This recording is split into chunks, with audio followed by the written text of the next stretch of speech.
Olá, bom dia. Oi, pessoal, bom dia. Teto desaba e pacientes são retirados da UTI do Hospital Antônio Bezerra de Faria, em Vila Velha. O encanamento não teria suportado a força da água e se rompeu sobre o gesso.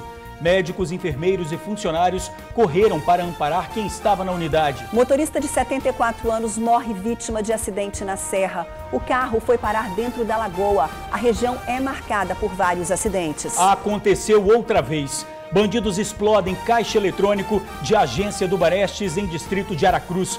Usaram explosivos para arrombar o equipamento durante a madrugada. A fúria de quem ficou chocado com o crime no bairro. Os vizinhos descobriram que 2 homens teriam abusado de crianças. A dupla levou uma surra. Maconha líquida. 18 litros da droga foram apreendidos em Cariacica. Estavam em um galão de água mineral e seria utilizada na produção de haxixe. O TN chega ao bairro Ipanema, em Viana, e mostra um ponto de ônibus que virou um transtorno na vida da comunidade. A promessa de reforma não foi cumprida. Passageiros esperam o coletivo no meio da rua. Nós voltamos rapidinho porque nós estamos na metadinha de quem, Ingrid? Metadinha da semana, espera aí.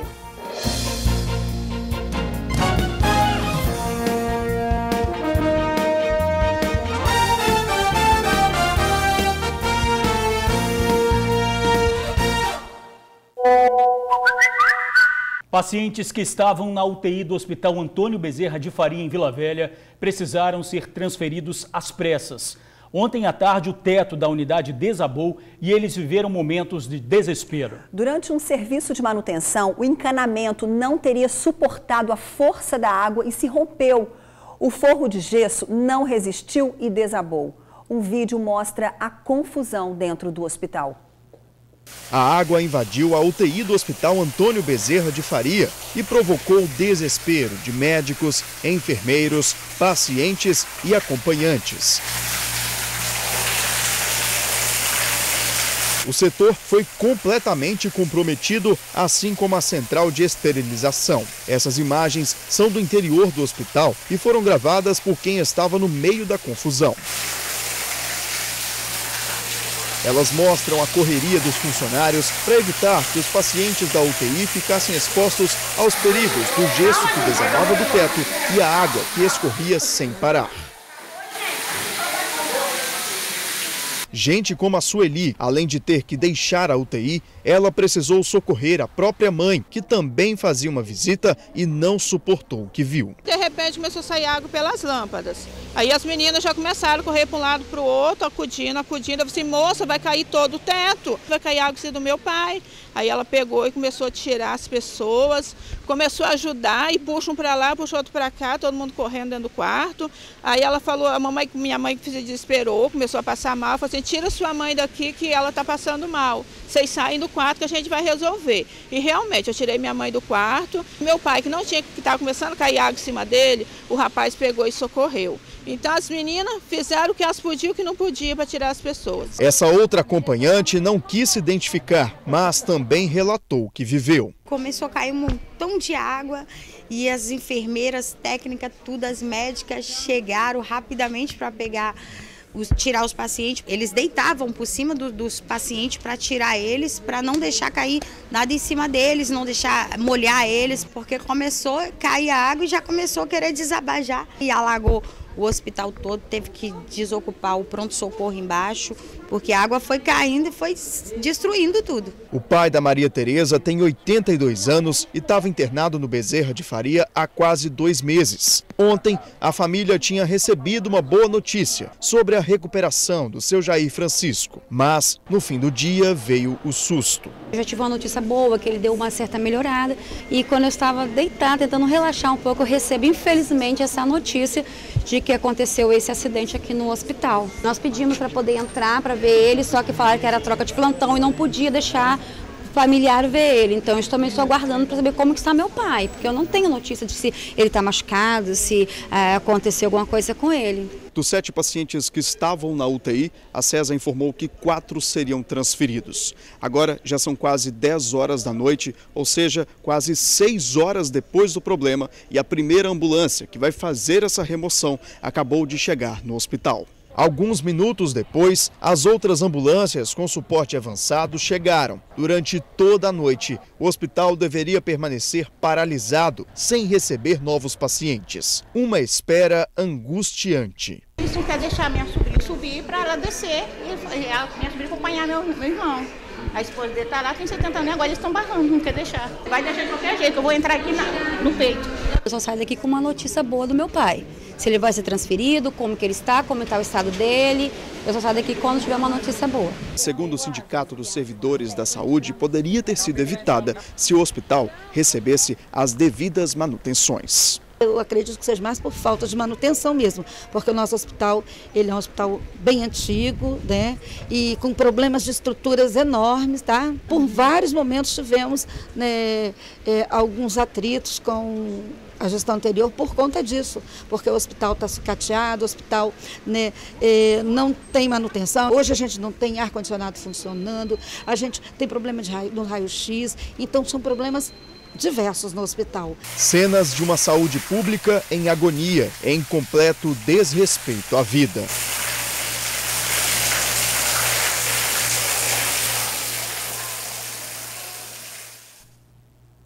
Que cena lamentável dentro de um hospital, hein, Ingrid? Não é de hoje que o Hospital Antônio Bezerra de Faria apresenta problemas. Nós já mostramos vários outros, como superlotação, falta de médicos. Pois é, George. Ontem, esse susto para pacientes e funcionários. Desabar o teto de um hospital. A Secretaria de Saúde admitiu, a estrutura está sucateada. Mais detalhes com a repórter Carol Fernandes. Boa tarde, Carol. Boa tarde, Ingrid e George. Sobre esse assunto, eu converso agora com o subsecretário de Estado de Assistência em Saúde, Fabiano Ribeiro. Fabiano, primeiro a gente gostaria de saber como ficou a situação dos pacientes que estavam na UTI e como fica agora o recebimento de outros pacientes. Então, aquela UTI para 7 leitos. Naquele momento nós tínhamos 7 pacientes na UTI e, graças a Deus, não teve nenhum paciente foi atingido, nenhum funcionário. Os funcionários agiram rapidamente. No primeiro momento, nós iríamos transferir 4 desses 7 pacientes para o Dório Silva, mas tomamos a decisão de transferir os 7 pacientes, para também abrir mais espaço no hospital e não fechar a porta do hospital. A porta continua aberta, continua em funcionamento. O que nós fizemos, além de transferir esses pacientes, foi fazer um comunicado ao SAMU e os pronto atendimentos da região que encaminhasse os hospitais para um outro hospital, para não sobrecarregar o Bezerra e ele pudesse continuar o atendimento, dando melhor assistência e tranquilidade às pessoas que lá chegam. Agora a gente quer saber como fica a situação, o que precisa ser feito lá no hospital nesse momento e quanto tempo isso vai demorar. Então, neste momento nós fazemos todo o trabalho de limpeza e esperar a secagem da estrutura, porque o que desabou foi um forro de gesso. Então, precisa a secagem dessa estrutura de gesso para fazer a manutenção. E nós vamos levar em torno de 48 horas para concluir esse trabalho e retomar o funcionamento da UTI. Certo. Agora, tem uma série de questões relacionadas ao Hospital Bezerra, né, que é reclamação de pacientes com relação à falta de médico, tem também reclamações com relação à infraestrutura, falta de manutenção, inclusive o sindicato tem batido muito nessa tecla. O que a Secretaria de Estado de Saúde pode fazer com respeito a isso para proporcionar um melhor atendimento ao usuário? Então, o Bezerra de Faria hoje é uma das principais portas abertas de urgência para a região e também para outras regiões, inclusive todo o litoral sul. Nós temos nos reunidos com a direção do hospital e principalmente com o sindicato. Foi uma das primeiras pautas nossas com o sindicato, porque aquela unidade passou por anos sem manutenção.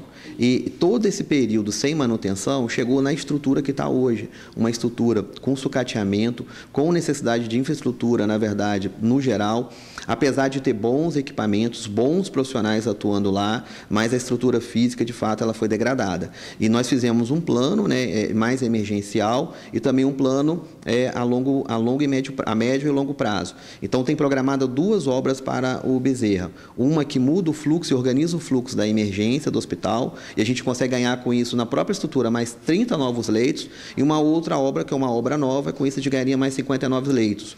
E também uma discussão de organização do perfil daquela unidade, para ela atender melhor a demanda daquela região. Obrigada, Fabiano. Lembrando que para aqueles pacientes que chegam até o hospital por conta própria, nada muda. Todos eles vão receber atendimento. Eu volto com vocês no estúdio. Obrigado, Carol. E o nome já diz, UTI, Unidade de Terapia Intensiva. São pessoas que estão nesse lugar precisando de um atendimento especial. Não, e você imagina e isso já acontecendo. Fragilizadas, né? Já fragilizadas, já desesperadas aí com um quadro de saúde. Quer dizer, olha que imagens chocantes. Você disse lamentáveis, mas eu digo imagens chocantes. O teto de um hospital desabar. Nós ouvimos aí o subsecretário e realmente esperamos dar melhores notícias a respeito do Antônio Bezerra, porque não é de hoje que a gente mostra superlotação, falta de médicos, pacientes reclamando, sendo atendidos aí em corredores, em cadeiras. Quer dizer, é preciso mudar essa realidade sim. E isso por falta de manutenção. A gente vê aí que tem todos esses problemas aí, que você diz de superlotação, mas e a falta de manutenção da estrutura? A gente sabe que lá na parte do teto, quem sobe lá para olhar isso?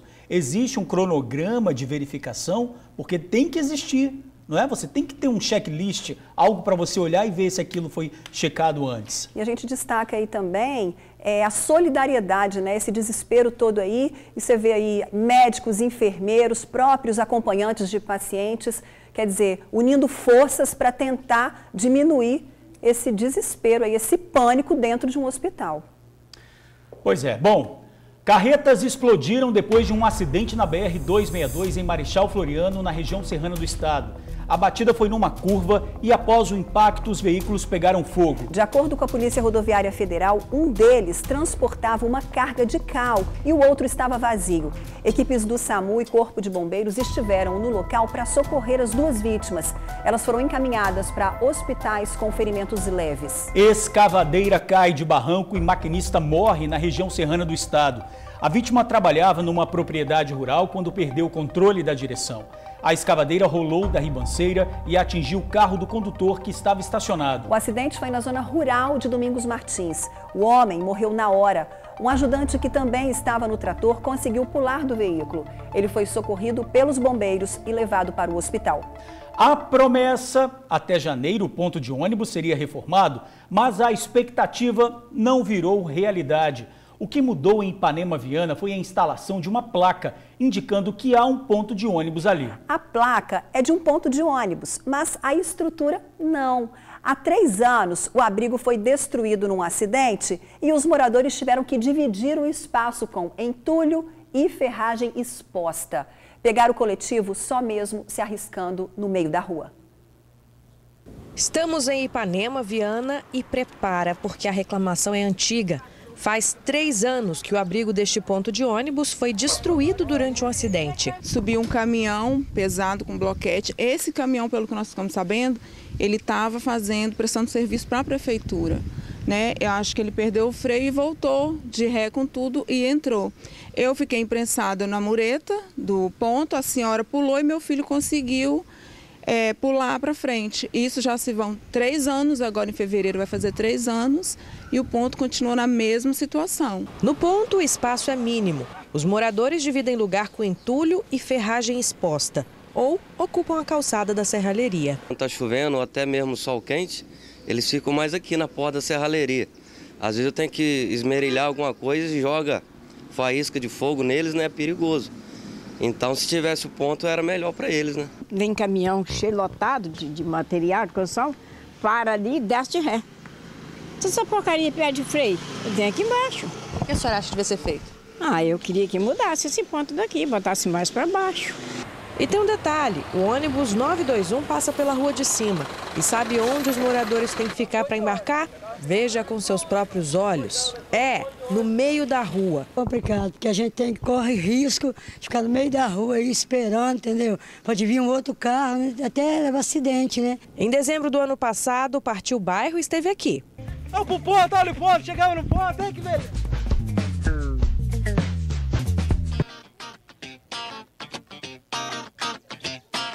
Gente, esse aqui é o ponto?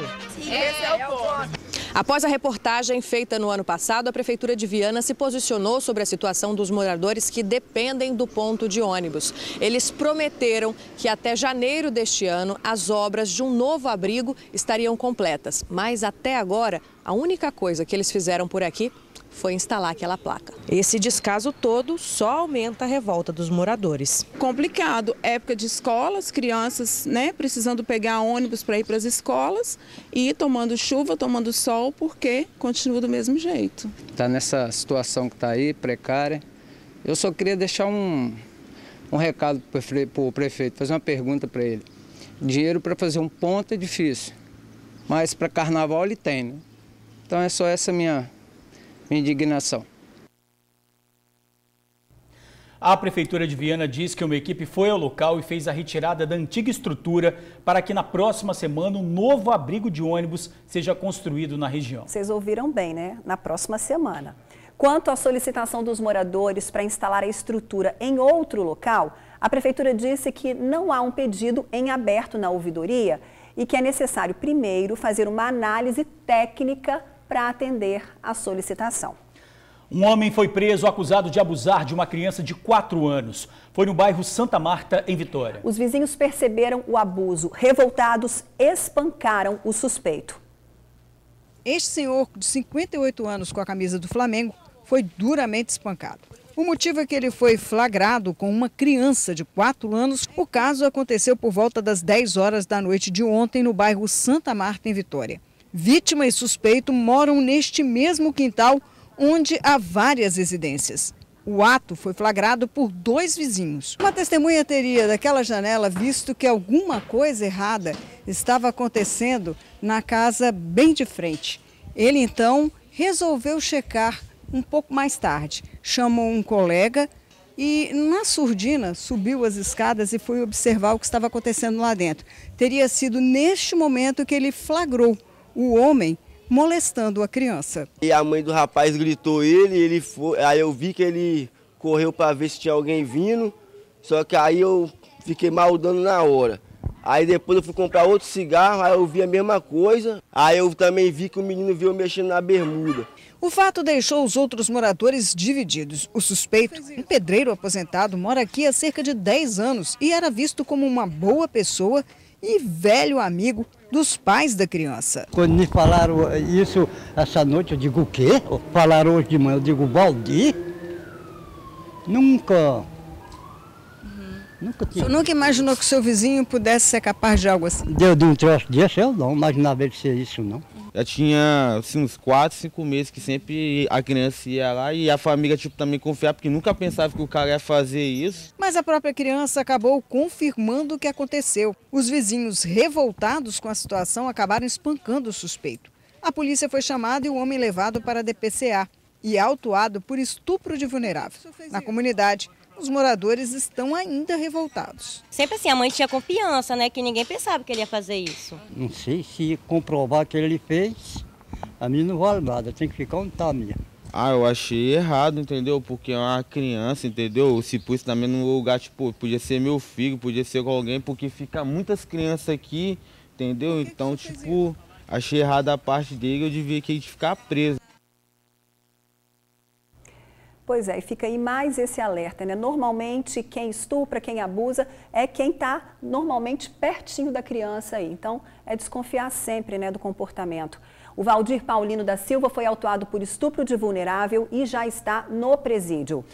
E um segundo caso de estupro aconteceu na capital. Olha esse homem que aparece nas imagens. Alcenir Ferreira Braga, de 68 anos. Ele também foi espancado pela população.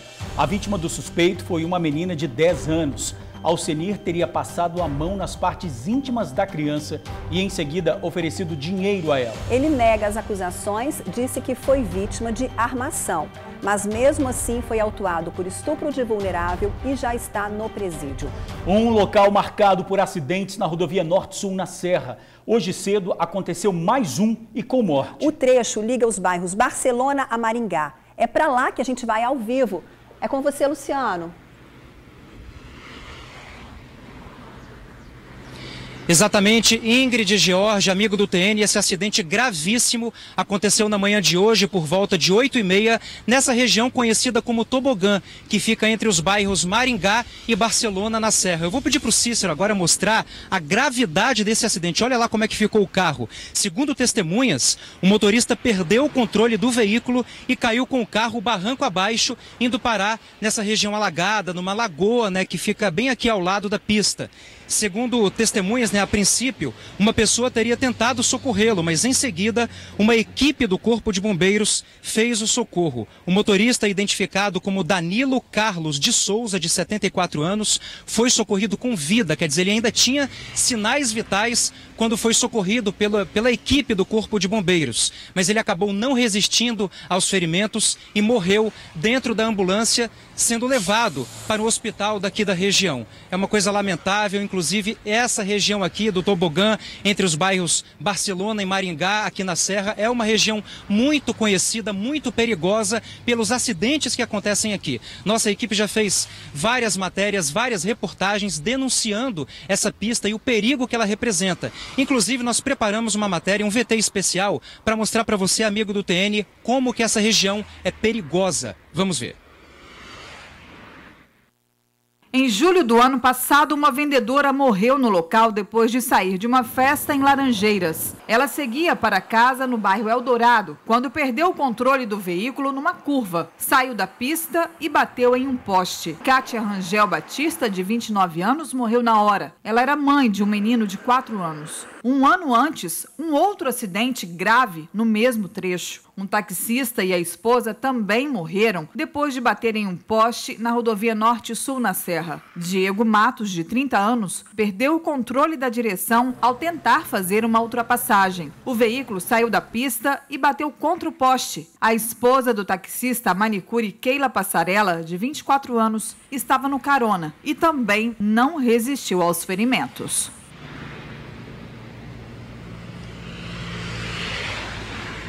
Muito bem, a gente acabou de ver na matéria, na reportagem, como é perigosa essa região. E por aqui passam vários veículos de todos os tamanhos e pesos. Nós estamos aqui com o presidente da comunidade de Barcelona, na Serra, o João Carlos Pereira. João Carlos, essa é uma região muito perigosa, não é isso? Boa tarde. Boa tarde. A Norte-Sul, do Rio Grande do Sul, é perigosa toda a extensão. Não existe estacionamento para quem está saindo de Maringá até Laranjeiras, né? E hoje aconteceu esse acidente, como vários outros. Muitas vidas se perderam aqui nesse trecho. E quais seriam as sugestões apresentadas pela comunidade para trazer melhorias aqui para essa região, para essa pista conhecida como Tobogã? A primeira é a conscientização dos motoristas, porque a gente pode ver aqui que os carros passam em alta velocidade, né? Outra seria uma cerca de contenção, pelo menos aqui na curva que dá acesso à lagoa aqui embaixo. E maior fiscalização, sinalização. A prefeitura faz a parte dela, está limpo, está pintado, está sinalizado, mas infelizmente muitos acidentes ocorrem devido mais à imprudência do motorista. Mas vocês já solicitaram, enquanto associação de moradores, a prefeitura para que, ou então qualquer outro órgão público, para que traga mais segurança, talvez colocando um guarda-reio, muretas de proteção? Já solicitaram isso, radar? Então, nós solicitamos principalmente uma contenção, que seja através de radar ou através de fiscalização eletrônica, não sei. E pedimos também, né, que a consideração do motorista, mas o essencial, pelo menos nessa curva aqui, seria uma cerca de proteção, um gelo baiano, não sei, alguma coisa que evitasse o pessoal cair lá embaixo. João Carlos, a gente agradece a sua participação aqui no TN ao vivo. A gente acabou de falar com o João Carlos Pereira, ele é presidente da Associação de Moradores do bairro Barcelona, na Serra. Vou mostrar só mais uma vez, Ingrid e George, amigo do TN, essa cena grave que tivemos aqui, né, que estamos mostrando, na verdade, né, um carro quase que totalmente submerso nessa lagoa, uma região alagada aqui que fica bem ao lado da pista. Existe um barranco, segundo testemunhas, esse motorista, identificado como Danilo Carlos de Souza, de 74 anos, teria perdido o controle ao passar por aqui e o carro dele acabou caindo. A princípio ele ficou preso ao cinto de segurança, mas depois, com toda a perícia necessária, não é? O Corpo de Bombeiros acabou resgatando essa vítima. Ele foi resgatado com vida, com sinais vitais, mas acabou morrendo dentro da ambulância a caminho de um hospital. Segundo o Corpo de Bombeiros, o corpo dele, né, da vítima de 74 anos, já foi encaminhado ao Departamento Médico Legal em Vitória e, segundo parentes e amigos, né, familiares, enfim, eles acreditam que a vítima teria tido um mal súbito enquanto dirigia. Por isso, acabou ocorrendo esse acidente, essa cena lamentável, mais uma vez, aqui na pista conhecida como Tobogã, entre os bairros Maringá e Barcelona, na Serra. Ingrid e George, volto com vocês. Valeu, Luciano, obrigado. Bandidos explodem caixa eletrônico de agência do Banestes. Foi no distrito de Guaraná, em Aracruz. Os criminosos usaram explosivos para arrombar o equipamento durante a madrugada. O crime teria sido cometido por 3 homens encapuzados que chegaram a quebrar as câmeras da agência. A explosão provocou estrago no estabelecimento. O gesso do teto foi destruído e vidraças foram estilhaçadas. Testemunhas contaram que os bandidos foram embora sem levar nada, mas a polícia não confirmou essa informação. O carro usado na tentativa de roubo foi encontrado incendiado na BR-101. A Polícia Civil informou que até agora ninguém foi detido e que nenhum dinheiro foi levado. O caso segue sob investigação da Delegacia Especializada de Roubo a Bancos. Quem tiver informações que possam ajudar no trabalho da polícia deve ligar para o Disque Denúncia 181. Maconha líquida é apreendida em Cariacica. Um galão contendo 18 litros da droga foi localizado depois de uma denúncia anônima. Ao ser preso, o dono do entorpecente disse que tudo era para consumo próprio. O galão com 18 litros de maconha em líquido foi encontrado em uma casa na manhã desta segunda-feira, no bairro Rosa da Penha, em Cariacica. Segundo a polícia, o responsável pelo produto seria David Paula Santos, de 19 anos. Os policiais daqui do departamento receberam uma denúncia anônima de que havia uma pessoa que estaria produzindo haxixe no local indicado. A equipe, ao se dirigir ao imóvel, percebeu um odor muito forte e pegou o David em flagrante fazendo a produção do entorpecente. O líquido encontrado faz parte de um processo para a produção de uma outra droga, o haxixe. Segundo a polícia, ela é bem mais cara e mais forte que a maconha. Ele fez todo aquele processo para produzir o haxixe. Um desses processos é a maconha líquida, que também pode ser consumida, tem que se destacar isso. O haxixe ele tem 14% de THC, que é o princípio ativo da maconha. A maconha em si tem 4%. Normalmente, quem consome esse tipo de entorpecente é alguém que já é viciado na maconha e que ela já está fazendo pouco efeito, ele procura uma droga um pouco mais forte que produz o mesmo efeito. A polícia já tinha visto essa droga circulando aqui no nosso estado dessa forma? A polícia já apreendeu várias vezes o haxixe, já pronto, né, que é a borra do haxixe, mas a produção em si, em líquido, foi a primeira vez em cerca de 5 anos aqui do departamento que apreendeu essa droga. O delegado disse que David foi pego enquanto estava produzindo o entorpecente. Tudo estava embalado em sacos plásticos. O álcool usado na mistura da droga também já havia sido separado. Havia os materiais que ele usava para fazer a produção, havia uma panela já com algum entorpecente já pronto, havia o triturador da maconha, que já estava ali separado, com alguns tipos de maconha, algumas já ressecadas para serem trituradas e outras já trituradas para ser posta dentro do vaso com o álcool. E havia também um vasilhame de 20 litros com o álcool e a maconha, que é o processo para a produção do haxixe. Em depoimento, David disse que tudo o que produzia era para consumo próprio. A princípio, no momento da prisão, ele alegou que era para consumo próprio e revenda para amigos. Depois, em depoimento, ele alegou que era somente para consumo próprio. Dentro da casa, a polícia também encontrou êxtase e tubos de loló. O jovem foi autuado por tráfico de drogas e pode pegar até 15 anos de prisão. Esse rapaz, o David, ele atuava a princípio sozinho. Não há indícios de participação de outras pessoas. O que a polícia investiga agora, no decorrer desses 30 dias que a gente tem do inquérito, é de quem ele comprava maconha e para quem ele estava fazendo essa revenda efetivamente. Pois é, maconha de tudo que é tipo e o fim é sempre o mesmo: vício e risco para usuários e cadeia ou morte para traficantes. David já está no presídio em Viana. Servidor da Justiça Federal é assassinado em Linhares. Cláudio Henrique Batista, de 42 anos, estava chegando em casa quando foi morto dentro do carro enquanto estacionava na garagem no bairro Colina. Ele foi executado com pelo menos 5 disparos. Segundo testemunhas, o técnico judiciário foi abordado por 2 homens que logo atiraram contra ele e fugiram sem levar nada. O bairro onde Cláudio morava fica numa região nobre da cidade. O motivo do crime já é investigado pela polícia. Uma rua que somente é rua porque os moradores sabem que essa rua é uma rua, né? Além da via ser tomada por buracos, não tem iluminação pública. Os moradores sofrem para passar. Além do cansaço físico e do perigo de cair e se machucar muito, ainda tem o ataque de bandidos que se aproveitam da escuridão. É problema comunitário? Missão para o Partiu Bairro. Expectativa. Fernando de Noronha, no Nordeste. Riquezas naturais. Um cenário deslumbrante.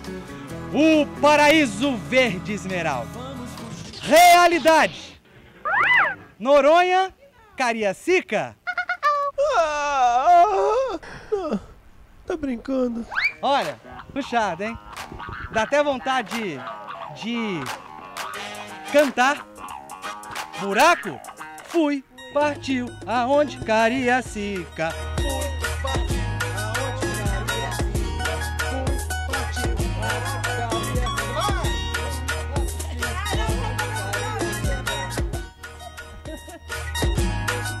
Partiu!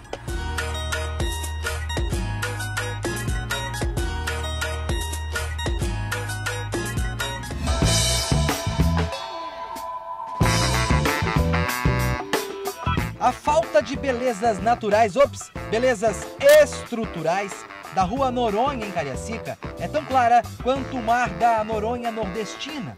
Até cego vê. Isso mesmo, é que os buracos são identificados pelos outros sentidos. A via está geograficamente localizada no bairro Itapemirim. Preciso repetir que é Cariacica? A gente tem aí uma rua que já tem para mais de anos que está parada. Uma rua que está para mais de anos parada, né? Infelizmente aí já fui vítima de assalto também, juntamente com a minha esposa. Infelizmente nós somos rendidos porque a rua não tem nem iluminação pública e nem calçamento. Toda vez que chove, desce lama, infelizmente, da rua de cima até aqui embaixo, causando um transtorno danado. A gente tenta ter uma garagem, mas infelizmente não tem como, porque o carro não sobe. E aí a gente acaba tendo que pagar a garagem dos outros para poder usar e guardar o carro para ter uma pequena segurança a mais. Esta é a minha back vocal que abriu o Partiu de hoje. Ela é catadora e sofre rotineiramente com a falta de acessibilidade e de infraestrutura. Rose, me diz o seguinte, o carrinho que você usa para poder recolher os materiais recicláveis tem tração nas 2 rodas? Tem pneu especial para subir aqui na rua? Não tem um pneu especial, meu carrinho tá até acabando com esse buracado aqui, ó, a situação, não tem como. Quantas vezes por dia a senhora sobe? Eu tô em casa aqui, minha filha, eu vou 3 vezes no ferro velho. Tem vezes que eu fico cansada, eu chego com as pernas doendo aqui em casa aqui. Esse pequeno trecho calçado da Rua Noronha foi calçado, sabe por quem? Pelo seu Natanael. Mora aqui há mais de 40 anos e não aguentava mais essa lama, esse barro, essa poeira toda, seu Natanael? Ah, não aguentava não. Isso aí fora o mato que era dessa altura. Então tá menos pior, né, do que estava antes. Tô menos pior.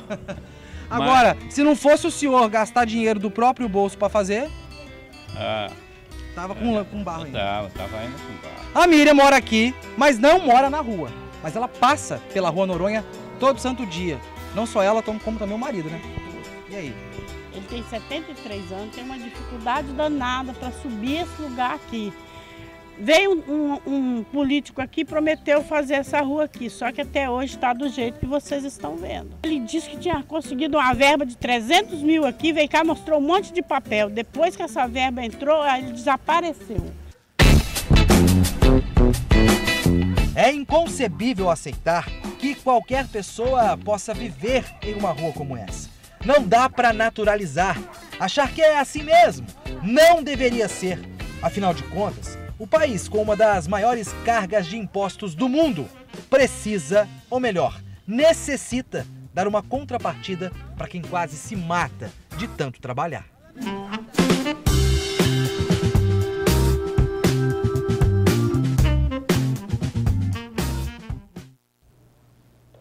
Vamos à resposta. A Prefeitura disse que a rua Noronha faz parte de um pacote envolvendo obras de drenagem e pavimentação. A empresa que vai realizar as obras já foi definida por meio de licitação. No total, 24 ruas serão contempladas. A ordem para início dos trabalhos deve sair ainda neste primeiro trimestre. Quanto à falta de iluminação pública, disse que a comunidade tem que ligar para o telefone 3354-5826 e solicitar uma visita técnica.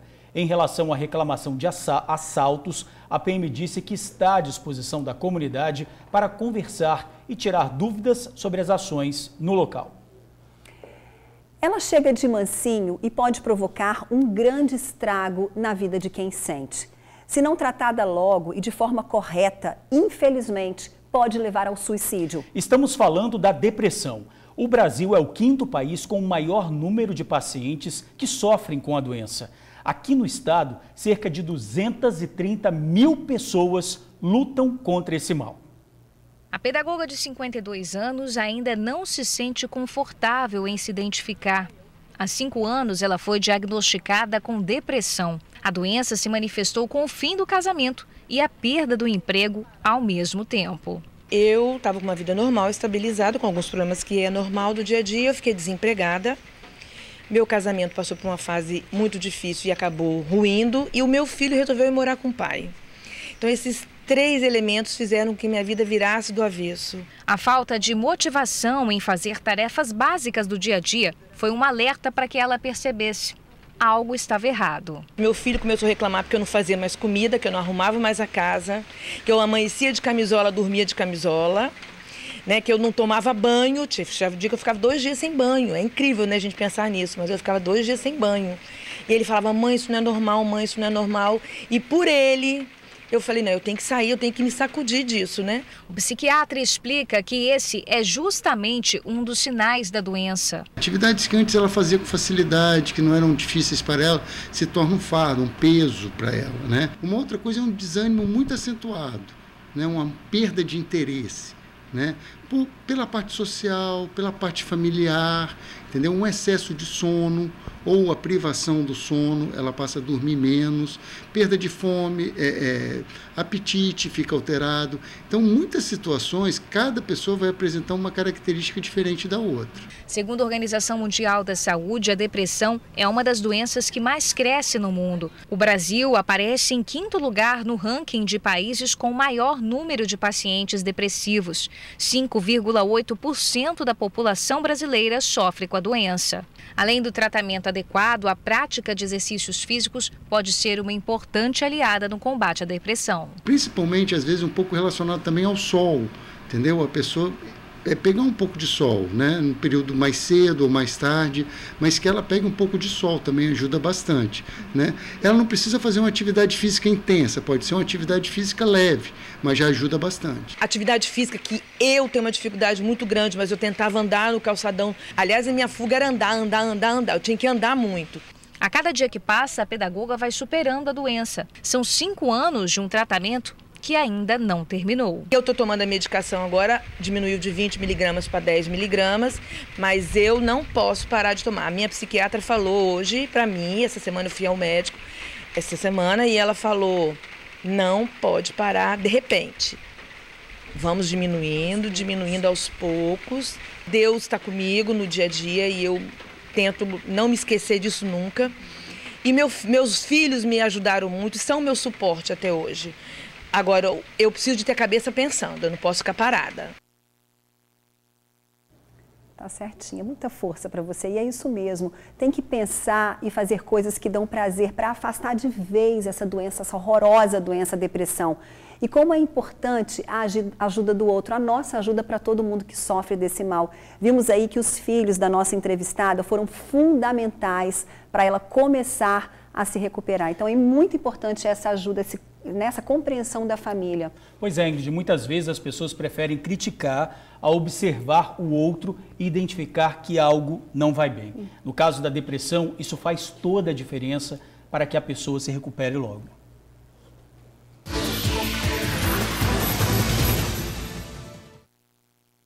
Metadinha da semana com ótimas vagas de emprego para você. São chances para analista financeiro, auxiliar fiscal, consultor de telemarketing, enfermeiro, gerente comercial, gestor de negócios, vendedor e operador industrial. Cadastro no site selecta-es.com.br. Agora vamos falar de dengue. Só em janeiro desse ano, o Espírito Santo já registrou 2.600 casos. Em Cariacica foram 109 notificações de suspeita de dengue. As equipes de combate ao mosquito intensificaram os trabalhos para evitar que esse número aumente. Esta é uma larva de mosquito. Em 7 dias, esse inseto se desenvolve e começa a voar. Se for o Aedes aegypti, pode ainda transmitir o vírus da dengue. A equipe da Prefeitura de Cariacica encontrou esta larva no quintal da Aparecida, uma dona de casa que no mês passado pegou dengue pela 3ª vez. Eu cuido das plantas, não deixo nada com água, mas a moça achou um vaso ali porque ele estava virado e caiu um pouco de água. Mas agora eu vou tomar providência, vou colocar terra, né? Para que não volte, porque como foi ruim para mim, pode ser ruim para os vizinhos também, né? A dona de casa mora em Rio Marinho e conta que costuma ter cuidados para evitar o mosquito. Mas, como vimos, um deslize basta para as larvas aparecerem. Se em cada casa do bairro tiver um foco como este, logo, logo isso se torna um problema. No momento a gente está tendo muito mosquito, a gente está tendo dificuldade até para dormir. É ventilador, é inseticida, ventilador a noite toda, é porta fechada, dá umas 5h30, 6 horas, tem que fechar tudo, mesmo calor. Está tendo muito mosquito. De acordo com a coordenadora de agravos e endemias do município, Lucimar Rocha, as equipes têm descoberto a maioria dos focos de mosquito dentro das residências. Cariacica teve neste mês de janeiro 109 casos de notificação de suspeita de dengue. Desses, 30 estão em investigação e um foi confirmado. O que mais teve suspeitas foi justamente Rio Marinho, bairro onde moram a Aparecida e a Maria Geralda.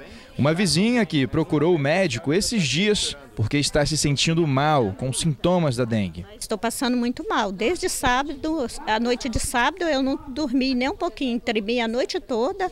E estou até hoje não conseguindo comer nada. Já teve dengue outra vez? Já é a 2ª vez já que acontece a mesma coisa. E tudo começa com a larva.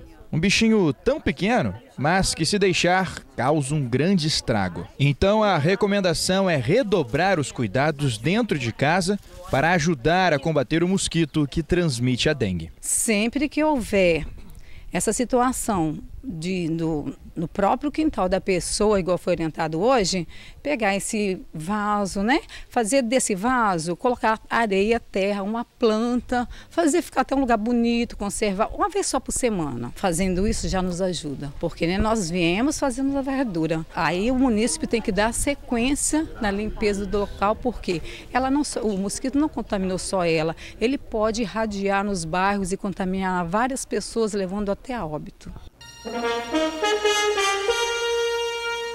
Quarta-feira, 6 de fevereiro. Vamos juntos conferir o que é destaque no jornal A Tribuna. Governo federal vai limitar a abertura de concursos e cortar 21 mil cargos. Aqui na foto principal, sentimos o cheiro da destruição. Consumidores condenados por falar mal de lojas e restaurantes. Jovem é preso por fabricar maconha líquida em casa. E ainda destaque no jornal A Tribuna desta quarta-feira. No AT2, aos 50, é uma fase de ser dona da vida.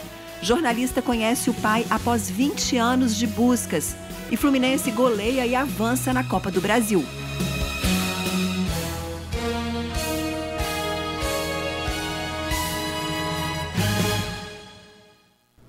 E a Tribuna não para de surpreender. O jornal decidiu prorrogar até sexta-feira a promoção Cupom Desconto para você curtir o Carnaval Capixaba de camarote. Pois é, você tirando onda no camarote, open bar, no sábado, dia 23, pagando R$ 225.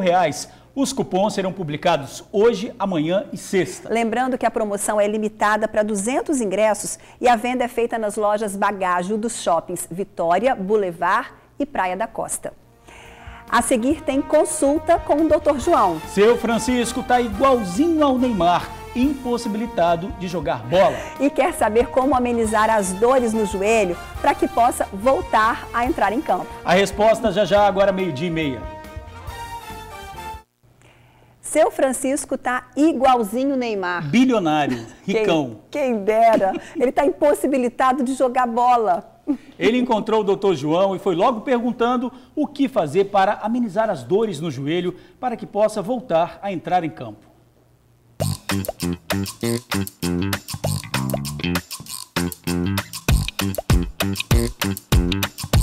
Seu Francisco, gente, já jogou muita bola, tá? E aí, ó, joelho tá o quê? Hoje o joelho aí tem um probleminha, né? De vez em quando ele dá uma inchadinha quando anda muito, né? Dói. E dói bastante, tem hora, tá? Não jogar bola mais não, seu Francisco? Não, hoje não dá pra jogar mais bola, porque o joelho tá atrapalhando, né? Eu quero saber qual o problema desse joelho aqui pra nós estar resolvendo essa situação. Seu Francisco, não se preocupe que Neymar também não tá jogando nada. Então você não tá jogando, Neymar também tá jogando, tá tudo na mesma coisa. Exatamente. Brincadeiras à parte, um cara que pratica algum esporte, se ele fizer algum exagero, ele vai ter problema na articulação mais nobre do corpo humano, que é o joelho. O joelho é a articulação mais complicada, ali tem um monte de ligamento, você vira ele para lá, você dobra, você levanta, você observa quantos movimentos a gente faz com o joelho. E o joelho, ele segura a carga do corpo inteirinho. Então o joelho é uma articulação problemática e quando a gente abusa um pouco dele, ou com atividade física, ou com arte que a gente faz, subir escada correndo, às vezes na roça, cavalo e queda, e futebol, etc., você danifica o joelho. Seria recomendável, observe que você anda bem, apesar de reclamar, seria recomendável a velha e prosaica fisioterapia. Evite estar tomando remédio toda hora, porque senão você toma remédio passador, você começa a viciar em remédio, que é porque você não pode tomar. Vai tomando seu chazinho lá, faz uma fisioterapia e tem determinadas doenças, seu Francisco, que é bom administrar. Isso aqui é melhor administrar do que tratar. Entendeu? Fora disso, me parece que o senhor tem uma saúde invejável, graças a Deus. 100% boa a minha saúde. Né? Muito boa mesmo. Amém. Amém. O único problema é o joelhinho. É o joelhinho, né? É o joelhinho. É o joelhinho. Se esse não é o problema, o negócio é fazer atividade, então eu vou começar a praticar daqui pra frente, viu? Pra estar mais 100% bom. Além do 100 que já tá. Já tá, então são 200%, hein? 200%. Rapaz, então você tá bem melhor do que Neymar mesmo, rapaz. Com certeza. Abraço. Se eu for pro campo,